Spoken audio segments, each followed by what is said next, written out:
La Bible dit malheur à celui qui est seul, pas vrai? Exact. Préparez-vous donc en France.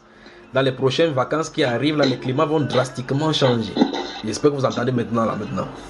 Donc, la dernière fois, vous avez acheté les choses, vous êtes prévenu par rapport au froid, au chaud. Maintenant, cherchez les choses par rapport au froid et à la pluie. Et les inondations, si vous n'avez pas cherché les choses par rapport, prenez les dispositions à cause des inondations qui arrivent. Donc, vous êtes prévenu maintenant. À cause des inondations subies qui vont venir chez vous en France. Principalement ceux qui sont dans les endroits où les comme la Seine passe chez vous à Paris et partout en France là-bas. Tous ceux qui sont du côté de Toulouse, tous ceux là, préparez-vous à des inondations. Record cette fois-ci. Donc vous êtes encore avertis. Vous n'allez pas dire qu'on n'a pas suivi encore cette fois. Ce qui est bon, c'est que ça arrive à une saison où non, c'est pas normal. C'est ça que vous voyez que quelque chose ne va pas. Ces choses-ci sont en train d'arriver. Dieu est en train de dire, faites attention, vous qui êtes ici, je vous ai à l'œil. C'est ce que le Saint-Esprit est en train de dire là maintenant. Donc prenez les dispositions maintenant. Quitte pour ce temps, si vous n'avez pas vous appelez des chaussures avec, vous savez les styles de chaussures comme les chaussures militaires qui sont en plastique. Achetez-en si vous n'en avez pas. Achetez-en, regardez. Des styles d'habits pour le froid et pour le... S'il pleut sur vous là, les habits à écailles. Comment vous appelez ça? En nylon. Préparez-vous-en. Pour que ce moment-là, quand ça n'arrive, que vous ayez dans les supermarchés, que ça soit extrêmement cher. Préparez-vous-en, prémunissez-vous donc. Vous avez des problèmes de pluie et autres là-bas. Les gens qui sont dans le 40e, 6e niveau, comme les frères Gabo, ils n'auront pas de problème. Mais s'ils sont, ils vont trouver ça là-bas. Donc, il y a les inondations qui sont annoncées chez vous. Inondation. Je dis bien, ceci vient à une saison qui n'est pas normale. C'est ça, voilà le point qu'il faut remarquer. C'est ça qui montre qu'ici, il y a quelque chose qui ne va pas. Dieu ne viendra pas en France, ou bien, c'est pas seulement en France. Vous voyez cela? En Allemagne. L'Allemagne. Dieu ne viendra pas dans votre pays gronder à haute voix. Oh, Français, repentez-vous. Il parle doucement, il est en train de dormir. Et bientôt, ces inondations vont faire que les anciens immeubles vont s'écrouler. Je vous ai dit, dans les sous-sols de votre vie se trouvent des ossements humains. Il y a des endroits dans votre sous-sol. Je ne sais pas si les archéologues, je crois qu'ils doivent savoir cela. À moins que ce soit des endroits ultra cachés. Dans votre sous-sol, principalement dans votre ville de la France, se trouve dans des endroits cachés où il y a des ossements classés. Qu'est-ce que ces ossements sont en train de faire là-dedans? Qu'est-ce qu'ils font dedans, en bas, dans le sous-sol-ci? Je crois que c'est les tremblements d'été qui vont devoir mettre ça à jour.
À Saintes, la crue de la Charente se poursuit. 6,20 m en fin d'après-midi. L'arc de Germanicus a les pieds dans l'eau.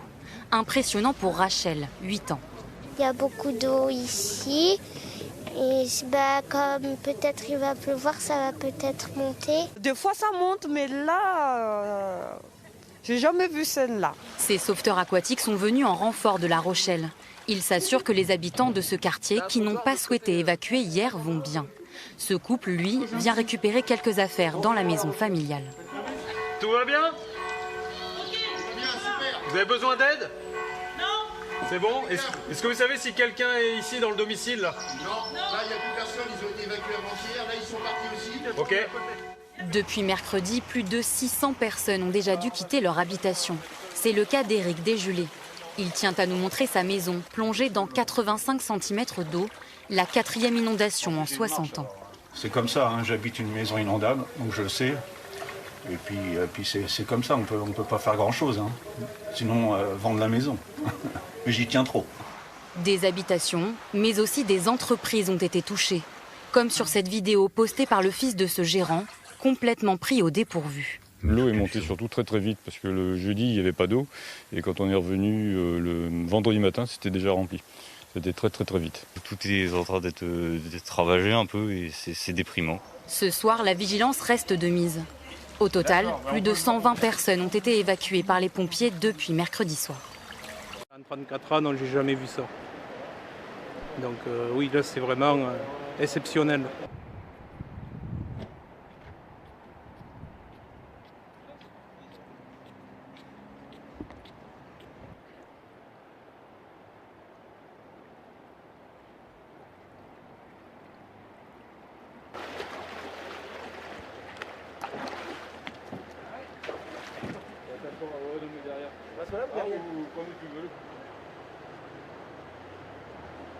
J'habite juste là de l'autre côté et on a été obligé de sortir avec les enfants en bateau avec les pompiers. Parce que l'eau est montée en même pas 1h30 de temps ce matin. Quand vous voyez les meubles qui flottent dans la maison, c'est vraiment impressionnant, quoi. Surtout quand il y a des enfants quoi, avec nous, c'est terrible, quoi.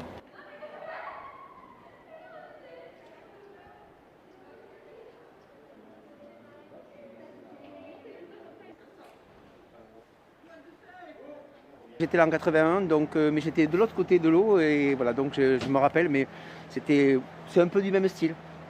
Mais bon, après, ça fait partie, la Garonne, c'est du vivant, donc ça bouge, et donc il faut toujours être vigilant, même si on pense qu'il y a des choses aujourd'hui qui ne sont plus possibles.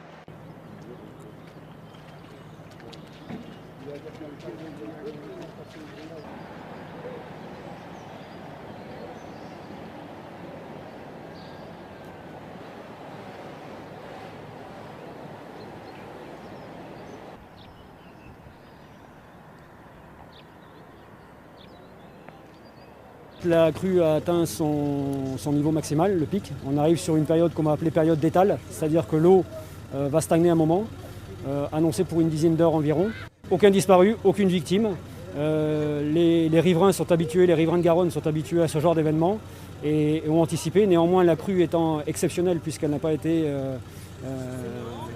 vue depuis 1981, une crue de cette ampleur, les gens ont été surpris et ont besoin d'évacuer leur domicile.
Des faux airs de Venise en plein centre de Cognac.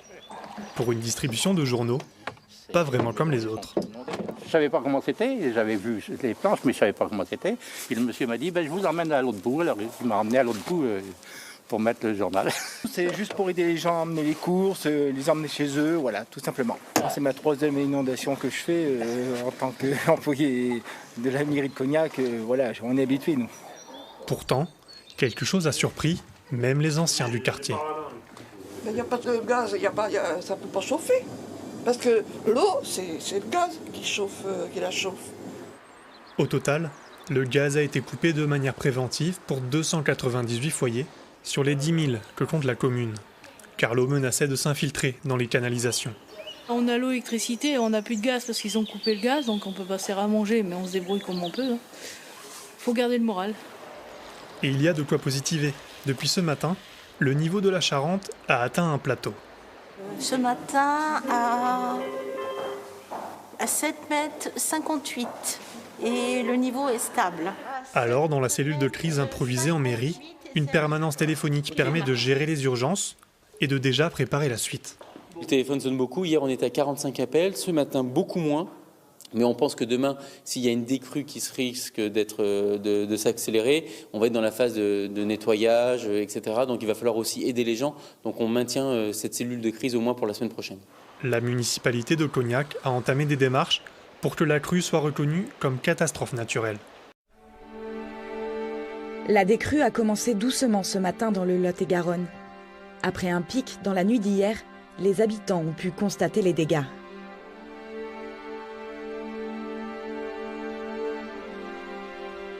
Ici, à Marmande, l'eau a atteint les 10,20 m, du jamais vu depuis 40 ans.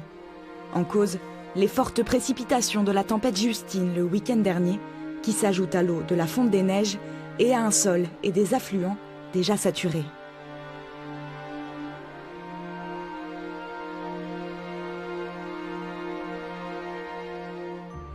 Plus au nord, en Gironde, le niveau de la Garonne est toujours très haut.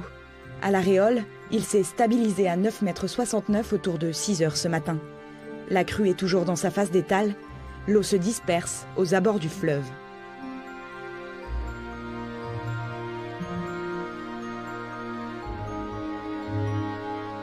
Les 2 départements sont passés en vigilance orange aujourd'hui. Et si la Garonne reste sous surveillance dans la région bordelaise, les faibles coefficients de marée dans l'estuaire devraient éviter des débordements trop importants. L'île couleur boue, les quais de Périgueux sous l'eau. Même spectacle au bord de la Dordogne. Sur l'ensemble du département, les rivières sont actuellement en crue. Les curieux apprécient le spectacle. À Brantôme, ces institutrices en ont profité pour faire une drôle de sortie nature. Mais à Mareuil-sur-Belle, la montée des eaux a tourné au cauchemar pour plusieurs habitants. On est parti juste cette nuit en prévision, au cas où. Bon, on a eu de la chance, nous, ça ne nous a pas touché. On n'a pas été inondés. C'est pas le cas des voisins. Après une nuit chez des amis, Thomas et sa mère viennent de faire un état des lieux de leur maison.